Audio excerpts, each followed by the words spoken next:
Assalamualaikum warahmatullahi wabarakatuh. Alhamdulillahirabbil alamin wa bihi nasta'inu ala umuri dunya waddin wa ala alihi wa sahbihi ajma'in.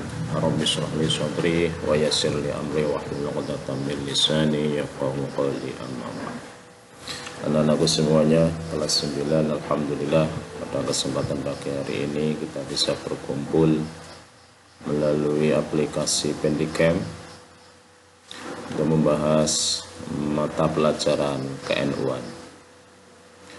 Pada kesempatan kali ini kita akan membahas tentang materi yang berkaitan dengan melestarikan sunnah talqin, ziarah kubur, haul, dan tahlil. Itu materi yang insya Allah pada kesempatan pagi hari ini akan kita bahas. Anak-anakku semuanya, talqin. Yang pertama adalah talqin. Apakah itu talqin?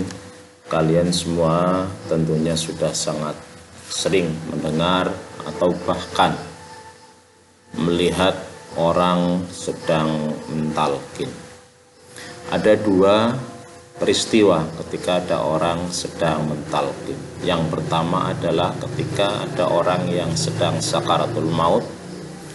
Ketika ada orang yang hampir meninggal, biasanya kita talqin. Yang kedua adalah ketika kita di makam, di kuburan, selesai dikubur, kita melihat ada orang yang mentalqin. Nah, sebelum sampai pada cara mentalqin, kita bahas apa itu talqin. Yang pertama, menurut bahasa, talqin adalah mendikte, mengajar, dan memahamkan secara lisan. Sekali lagi, mendikte, mengajar, dan memahamkan secara lisan. Yang kedua, secara istilah, talqin adalah membimbing kalimat ikhlas, bimbingan kalimat ikhlas atau kalimat la ilaha illallah yang diberikan kepada muslim yang telah menampakkan tanda-tanda akan meninggal dunia atau mayit yang baru dikuburkan.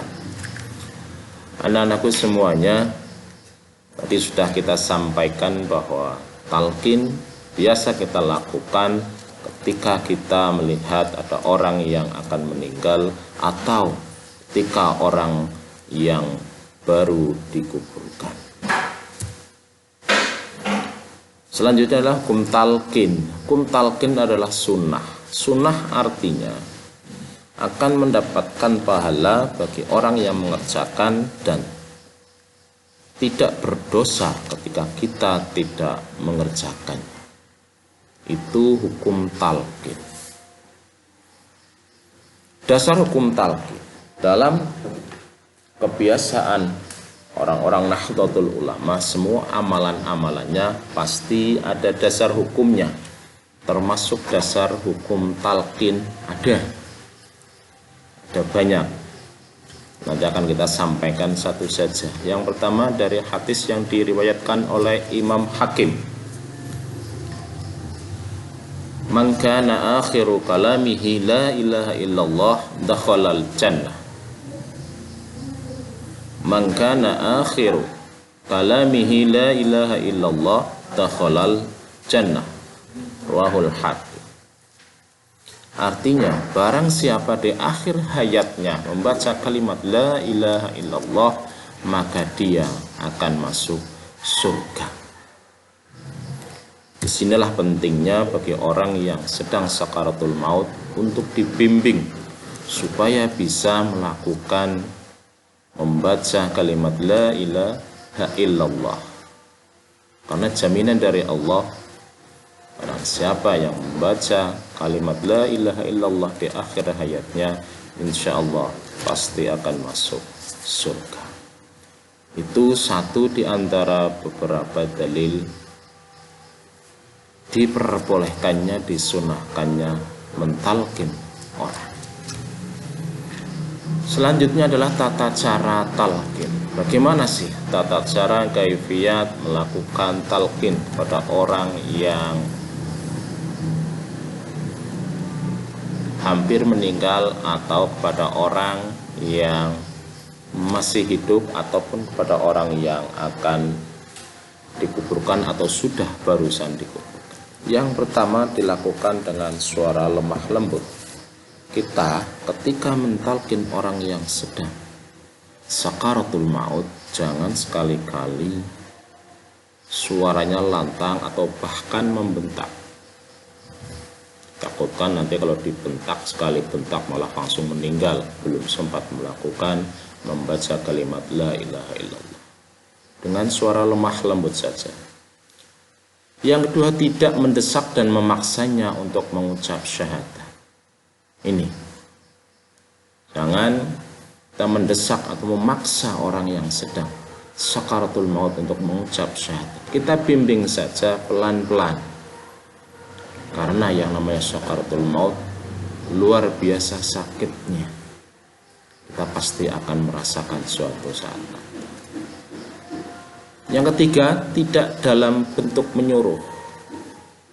Jangan kita suruh-suruh orang yang sedang sakaratul maut. Bimbing saja sekali lagi. Dibimbing pelan-pelan dengan suara yang lemah lembut. Yang keempat, jika yang sakit sudah mengucapkan kalimat syahadat sekali, jangan diulangi lagi kecuali jika ia mengucapkan kalimat selain kalimat la ilaha illallah tersebut. Sekali lagi, kalau orang yang kita talqin sudah bisa mengucapkan kalimat la ilaha illallah, berhenti. Jangan diulangi lagi kecuali dia mengucapkan kalimat selain kalimat la ilaha illallah. Kita ulangi lagi. Yang selanjutnya adalah orang yang mentalkin seyogyanya bukan ahli waris dan bukan orang yang dengki kepadanya. Ini kalau masih banyak orang yang di sekelilingnya yang menunggu orang yang sedang sakaratul maut. Begitu anak-anakku semuanya, pertemuan singkat pada pagi hari ini mudah-mudahan bisa bermanfaat. Akan kita lanjutkan minggu depan bagaimana cara mentalkin orang yang baru saja dikubur. Demikian, banyak kesalahan, mohon maaf. Wabillahi taufiq wal hidayah. Assalamualaikum warahmatullahi wabarakatuh.